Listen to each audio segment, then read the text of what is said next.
I hope everybody is doing well. This video is not on one particular topic, it's just on a bunch of little honey-do list items that I've been taking care of the last few weeks. So I hope you like it.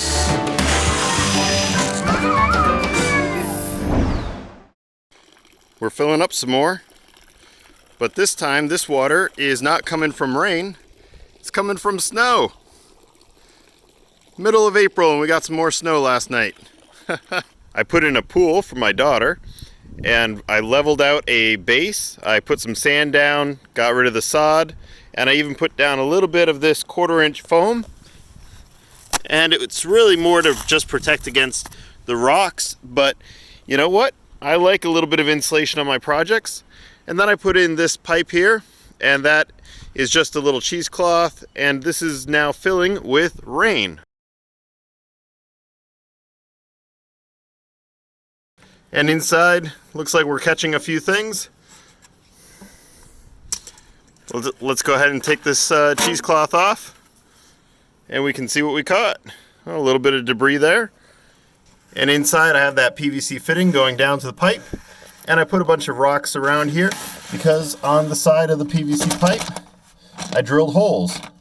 And I didn't want this cheesecloth going down into there and kind of clogging things up, so. Up here on the workbench, I finally found these little pieces. I've been cleaning up the garage a bit, and when I first got this 8-inch bench grinder, I just threw it up on the workbench and immediately started using it. But I finally found them as I was cleaning and went ahead and bolted them all together. It's a work in progress, but I was at Harbor Freight and they had this scratch and dent model. See, it has some dents in here. And so this was $120, so I picked it up. And I have not finished organizing it yet. I've really just been kind of dumping my stuff in here. So my wrenches, I have to kind of probably cut a little block of wood to put all these in. But I've been going through and getting them organized. The stand for it was an old TV stand that a friend of mine grabbed out of a dumpster, and I'm glad he did. Now it was another foot higher than this, so I went ahead and chopped it down low so that these are at a good height. I just got this pallet in a week ago, and these are more modem packs. So inside each one of these is 8 18650 cells, and I need to start processing these for some upcoming builds that I want to do. I finally got my wire in, and these will be the positive and negative wires to go into each inverter. So right here where we have these big lugs here, and it's going to go down the main over and onto those.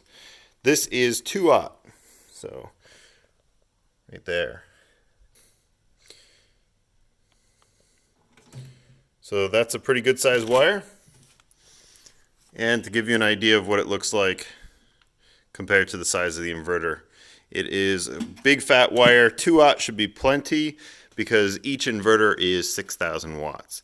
So this load center, I've got to take all apart. I've got to take off the old outlets and stuff, and I'm going to be moving this up here. So that's a project that I'm working on probably as soon as I finish this filming. And then I'm going to have to get a double pole 60 amp breaker and run some 6-gauge wire from the inverters down the Greenfield Flex, and I'm going to have to put in a new conduit fitting. I've been trying to organize all my little parts. So you can see the Anderson connectors. I have some XT60s in there, a couple extra circuit breakers for some upcoming builds, and you know, in here is some MC4 connections.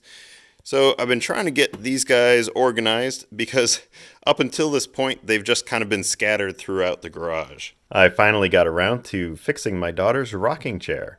It was a hand-me-down from a family friend and made locally in Massachusetts. My repair style is not to make it look perfect, but to make it functional. It had been sitting in my garage the last 3 months, but finally got it done, and now it works.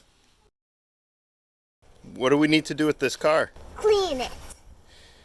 Yeah? You think it's dirty? Yes.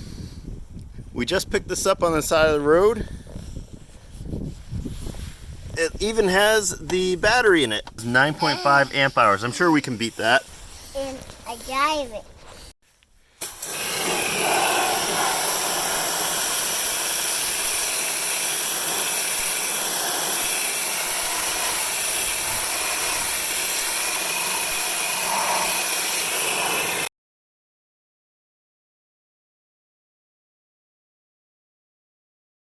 Here's the lead acid battery that came with the little Powerwheels car.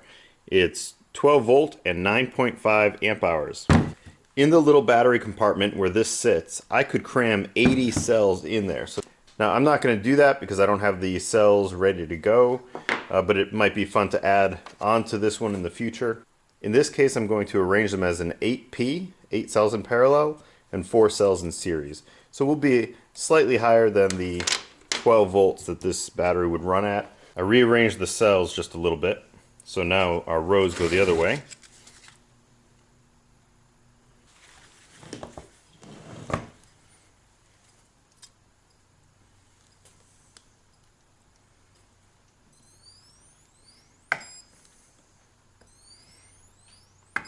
I just finished spot welding half of the pack, and there's nothing on the other side. So what I need to do now is actually join these in series. So to do that, I'm going to use some of this nickel strip that I bought from Keith at 18650.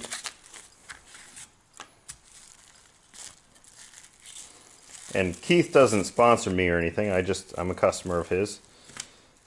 He sells these accessory items like the cell holders, the nickel strip, sleeves, things like that.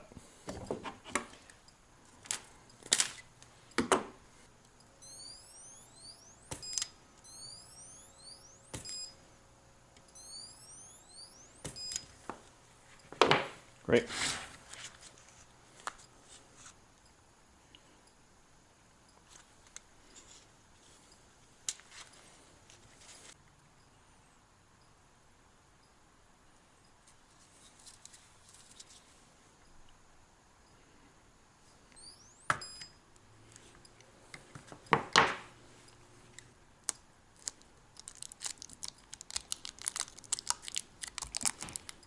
Here's the back of the Powerwheels, and I finished the battery. So now this is an 8P 4S. I have a 30 amp fuse. I put XT60 connectors on there. There's another XT60 connector. So let's go ahead and check the voltage. I added one of these little JST-XH connectors. This way I can use one of these little cell checkers. You can see all the cells are full, 16.7 volts. Should go a little bit faster. This is 17.6 amp hours.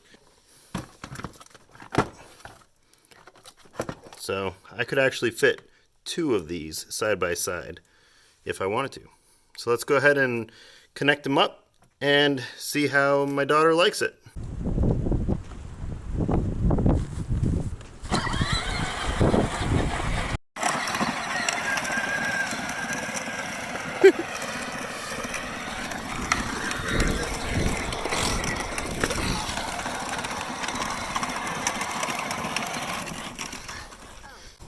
I like my barrier. I like my barrier. I like it.